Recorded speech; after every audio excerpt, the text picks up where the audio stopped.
Pranks are part of everyday life. We use pranks to entertain and to ease tension in awkward social situations. But sometimes pranks go horribly wrong, and the consequences can be damning.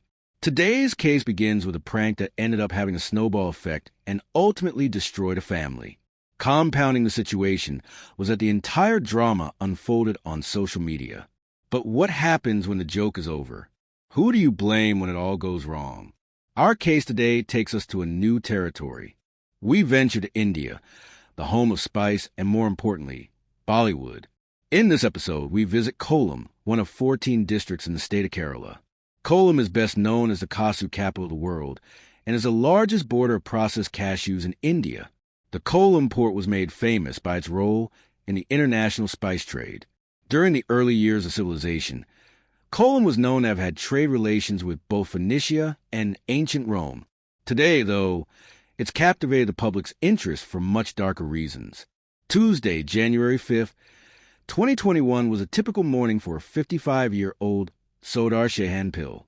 He'd left his modest home in the village of Kaluva Takal in Kollam district and visited the local temple to perform his morning prayers. After completing his daily ritual, Pillai returned home and went to the kitchen to make himself a cup of tea. Sitting at the kitchen table, he savored the sweet hot drink. Little did he realize that the serene morning was about to be shattered by a shocking discovery. Rishma Farma, his 22-year-old daughter, came barging in, carrying something in her arms. She looked distressed as she called out for her husband, Vishnu, and her father, Pillai. Both Pillai and Vishnu rushed to see what was happening and realized she was carrying a newborn baby. The child was still alive with the umbilical cord still attached. He looked healthy according to Pillai. Within moments, neighbors began pouring into the family's home, having heard about the discovery made by Rishma. According to her, she'd heard a baby crying and found the child dumped on a heap of garbage and dried leaves behind their home. Speculation began among the gathered crowd as they pondered who could have been the child's mother. Number one in the neighborhood had recently been pregnant. Within half an hour of the baby being found, the ambulance arrived and hurried the newborn baby boy to the government medical college hospital, imperably unable to help the baby. They later transformed the newborn to Sri Advendrino, a private hospital in Tiruvananthapuram. Back at the Pill household, several emergency units arrived to begin assessing the crime scene. Police officers, health officials, and a canine squad arrived and fanned out to search the area for any clues relating to the abandoned baby boy. It turned out into a feverish hunt to find the parents responsible for abandoning the newborn child in such an appalling manner. Several news outlets also learned the tragic discovery, and many reporters descended on the normally quiet village as investigations continued, and reporters asked questions. Doctors and nurses worked with urgency to save the child. Unfortunately, by that evening, everyone learned that it was too late. The child passed away after suffering heart failure due to a congenital ailment and a respiratory infection caused by the debris from the dried leaves that had been lodged in his trachea. Neighbors, friends, and family gathered at the Pell household to support the family through this traumatic time. They knew the Pell family were good-natured and outstanding citizens who wanted to help the child. Rishma herself was a young mother. She'd been very involved with trying to help the police find out who the mother of the child was during the search of the crime scene. A case of homicide was lodged by police, and for the next several weeks, investigations into the death of the newborn continued in earnest.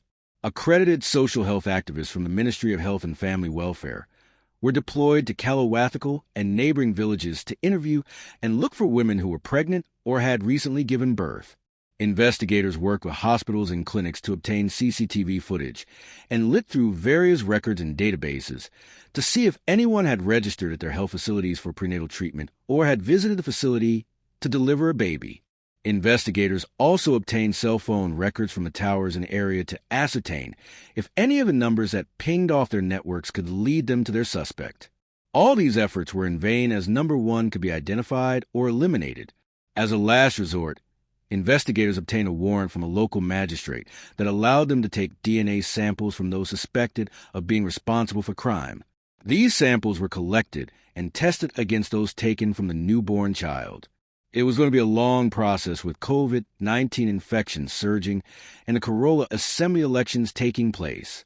Many of the officials investigating the case were shifted around and given other duties in other regions. Meanwhile, the Pilaf family continued to cooperate with investigators in helping to find the parents of the unknown baby.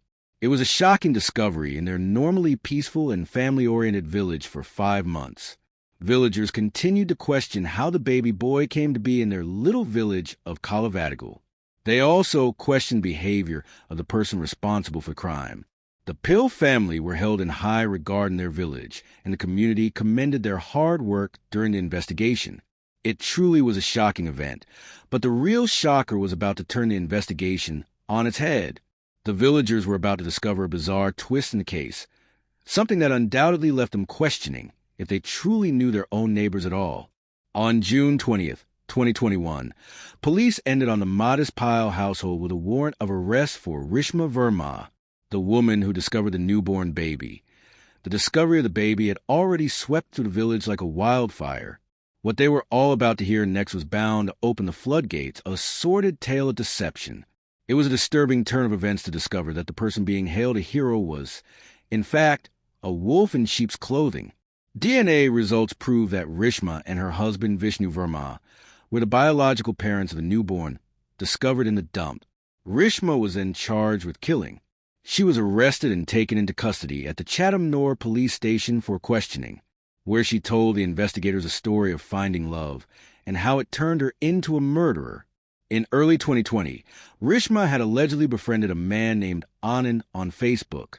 It started off as an innocent friendship, but soon evolved into more, and Rishma began to fall in love with Anand with social distancing restrictions in place and a pandemic that was changing the lives of everyone. Rishma clung to the relationship with Anandu as a way of escapism, according to family members. Reshma and her husband Vishnu had a loving relationship. There had been no signs of abuse or neglect. It baffled family and friends as to why she sought to have an affair. She never spoken to Anandu or saw a proper picture of him, yet she felt a connection, according to her confession. As restrictions eased off during the year, Ananda had suggested that they needed a beach town about 15 kilometers away from Kilyavatikal called Virkala. Reshma made her way to Virkala, but was intercepted by her husband, Vishnu, who had allegedly been tipped off by a mutual friend. They argued about the incident, and Vishnu broke her cell phone. But Rishma eventually gave in to Vishnu and seemed to accept that her relationship with Ananda was now over. However, that was not the case. Rishma continued to speak to Anandi using another relative's SIM card to chat. When she discovered she was pregnant, she knew that it would be almost impossible to run away and elope with her lover. So she decided to keep the pregnancy a secret. Being of a slight build, the deception should have been near impossible. Rishma made use of body shapers and wrapped claws around her waist to keep the bump from protruding. She also complained of severe menstrual problems and backache. To avoid intimacy with her husband, Rishma also hid her pregnancy from her lover Anandu. She feared he may not approve of their attempt to allow if he knew she was carrying Vishnu's baby. She allegedly gave birth to her child in the washroom of her home in the late evening of January 4th, 2021, and then dumped him behind the house. It seemed abandoning her baby was the only way she could envision a future with Anandu. She created a diversion of discovering the baby in order to take away any scrutiny from herself. However, this ultimately led investigators right back to her own doorstep. Vishnu had been away at work in the Gulf region when he heard the news of his wife's arrest. He'd been baffled by the story and claimed he had no knowledge of Rishma's pregnancy. Vishnu spoke with a local news station upon his return to India. "I didn't know she was pregnant. If I'd known, this wouldn't have happened. She gave me no reason to suspect such a thing at all," he said. When reporters asked about the alleged fight between him and Rishma, Vishnu explained that it was a moment of weakness on both their parts as a couple, but for the sake of their daughter, forgave Rishma, who promised she had ended the relationship. Police soon cleared Vishnu of any wrongdoing, as he had provided legitimate proof that he'd been away from home for most of her pregnancy and was unaware of what had been transpiring in his home. In an interview with Rishma's father, Sadchan and Pillai, he said that Rishma had given no sign of being pregnant. There were no symptoms of morning sickness, and she showed no unusual eating habits. He only recalled that she complained of exhaustion and body pain, But that was normal. According to Belay, the family had spent an entire day the weekend before she gave birth, traveling on a tour of temples, and not once did Rishma complain or show any signs of discomfort or pain. She traveled the entire day in a car without complaining of unease even once, he said. But this was not Rishma's first time deceiving her family. When she was 18 years old, her husband Vishnu had come to the Pillai household to ask for her hand in marriage. Rishma and Vishnu had met when she was still a teenager and quickly fell in love. Their respective families did not have an issue with the two of them being in a relationship. They had both come from respected families in the village of Kiliavathakul, but unbeknownst to either of their families, they consummated their relationship before having a formal proposal or getting married. According to reports, the couple wanted to be together, and Rishma asked Vishnu to speak with her father. At the time, she was 4 months pregnant, but had kept the secret from her family. Pillai allowed the marriage to take place, but was not happy about it. He had wanted Rishma to study and have a career for herself, but she wanted to get married and live with Vishnu. In an interview with a local newspaper, he said that he wanted Rishma to be happy with her life and did not want to stand in her way. A few months after the wedding, Rishma gave birth to a baby girl. It was then that her family realized that she had been pregnant all along. Vishnu's daughter was by then 4 years old and the apple of her grandfather's eyes.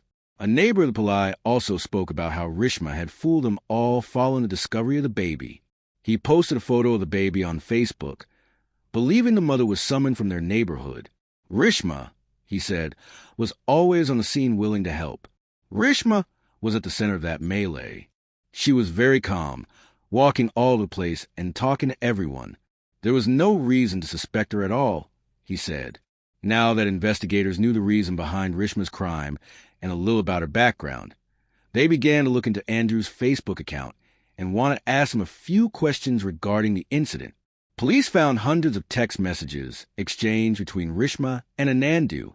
It looked as if the two had been planning to run away from their lives together and start somewhere new. Investigators were hopeful they could get the answers they needed from Anandu, but there was yet another unexpected twist in the sordid detail. Tracking Rishma's online lover proved futile. There seemed to be no such person. Police discovered the account had been fake. Rishma's father recalled that she had once traveled to Vakala to meet with a friend on Facebook, but did not say who it was. He said that Vishnu and Rishma had a heated argument following the incident, but nothing more came of the issue. He also mentioned that Rishma seemed too attached to her phone and spent hours chatting and sitting online with her friends. Police surmised that whoever had created the fake profile was catfishing Rishma and she had been scammed. Rishma, though, refused to believe what the police were telling her about Anandu.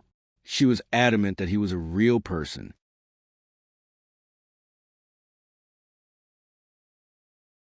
Unable to trace the account themselves, police officers made contact with Facebook administrators to help in the investigation. Meanwhile, they looked through Rishma's accounts and cell phone records. Investigators were about to uncover yet another twist, one that possibly involved more than just Rishma as being part of the plan to abandon her baby and elope. They discovered that after the Vakala incident, Rishma had begun using a SIM card belonging to her sister-in-law, 23-year-old Arya Verma, the wife of Vishnu's brother Ranjit Verma. Investigators made contact with Arya after learning that she and Rishma were particularly close. They were also good friends with their niece, 22-year-old Rishma. Both women were summoned to the police station for questioning, as investigators suspected they may know more about the man named Anandu and the death of the baby.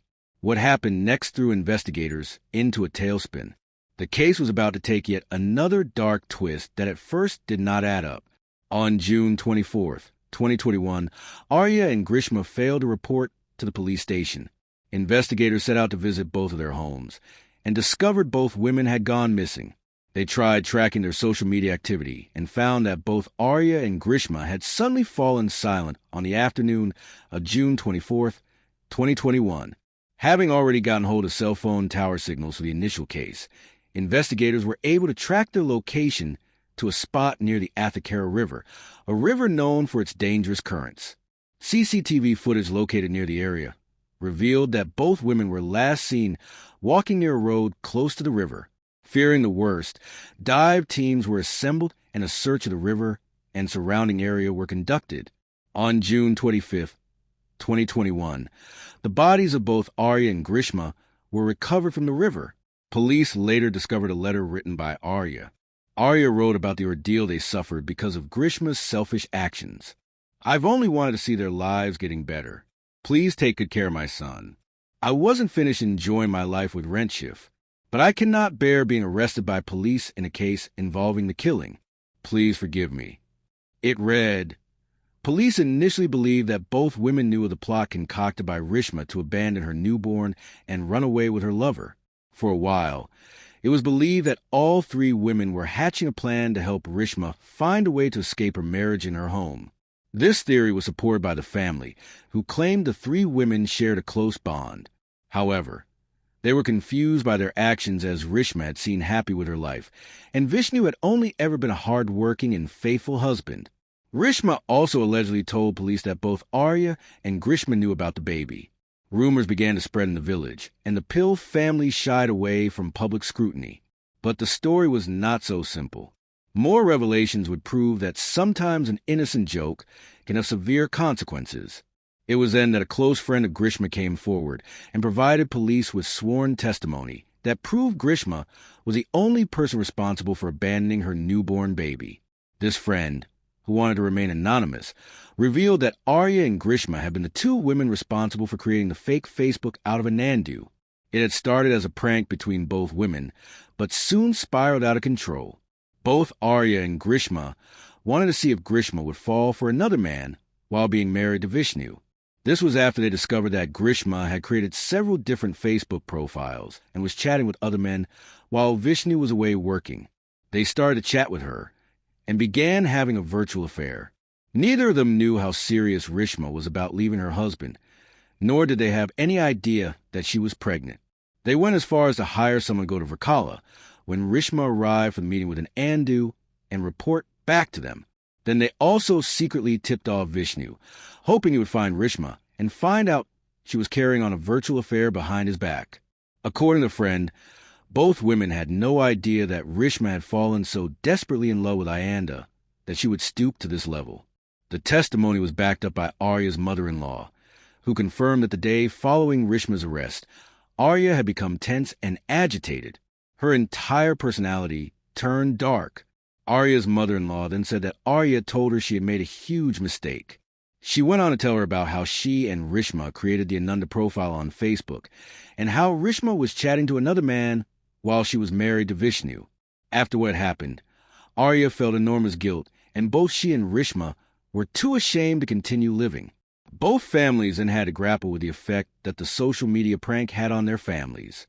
The disaster its cause made them wonder if they really knew their loved ones as well as they assumed they did. The tragedy suffered by the Pillai family has altered their entire lives. They'd been left shell-shocked by the events.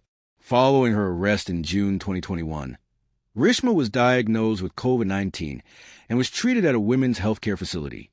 She recovered, in a sense, but in police custody awaiting trial. Her father, Sodhir Shanam Pillai, said that they'd always wanted a grandson in their family. Rishma could have said one word, and we would have raised a boy, he said.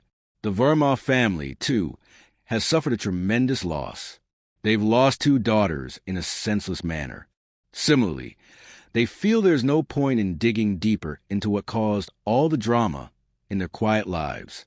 Ren Chief, Arya's husband, has simply moved on from the situation, unable to find any reasonable answer to his questions. Everything is over, isn't it? There's no point talking about anything now. This family tragedy has only highlighted the misuse of social media. Kerala's Kollam district, like many other parts of the world, is filled with restless young people who often make use of social media platforms to interact with and make more friends. The number of people who rely on social networking has surged in the last decade, and the lines between reality and fantasy are fast becoming blurred. In recent years, studies have shown that social media has been linked to many cases of infidelity, primarily because the internet has made it easier for people to connect and begin affairs. For the majority of people who conduct these online affairs, it's more of an emotional affair and a crutch to escape a dull drum life. But in a few cases, such as Rishma's, these emotional connections can spiral out of control. In the end, though, it's a human decision to either follow the path of temptation or fight against it. Today's case has raised some important questions such as, is social media to blame for Rishma's actions, or would she have eventually fallen into temptation's trap with or without this modern convenience? Should we blame the pranksters for the consequences that followed in this particular case? Let us know your thoughts in the comment section. Prominent middle-aged married couple from Huntsville, Alabama. Memorial Day weekend 1992 was meant to be a chance to rekindle their romance after the daily rush of life kept them apart for far too long. Little did either of them know that tragedy would soon strike. Initially, the case seemed open and shut, a burglary gone horribly wrong. That is until an unlikely tip led investigators to a pair of double-edged suspects. But was the final verdict as straightforward as it seemed, or a miscarriage of justice? Jack Ray Wilson was born on May 5, 1937 in Chicago, Illinois. Prior to his move to Huntsville, there's not much known about his life. He'd been married and divorced and had 3 children with his first wife, Julia. Following the breakup of his marriage, he needed a fresh start and made the move to Huntsville, Alabama. While working toward building his own ophthalmology practice, Dr. Wilson consulted and performed eye surgeries at the Humor Center. Betty remarried while incarcerated at the Julia Tutwiler Prison in Alabama to former Green Beret Bill Campbell. Campbell said he'd become fascinated by her plight after watching a 48 Hours episode about the case. The state of Alabama, however, does not allow for conjugal visits. In 2018, independent filmmaker Gene Adam Jr. began filming a documentary titled Finding Betty. It revolves around a case of Betty Wilson and what he calls a miscarriage of justice. For 4 years, he meticulously researched and compiled his own dossier regarding the case. In his documentary, Gene raises a question of how Peggy Lowe was acquitted while Betty Wilson was convicted based on the same evidence. He also points out the unreliable witness testimony provided by James White and the possibility that White was made to provide evidence under pressure from investigators. Another aspect he touches on is the character assassination of Betty Wilson on trial.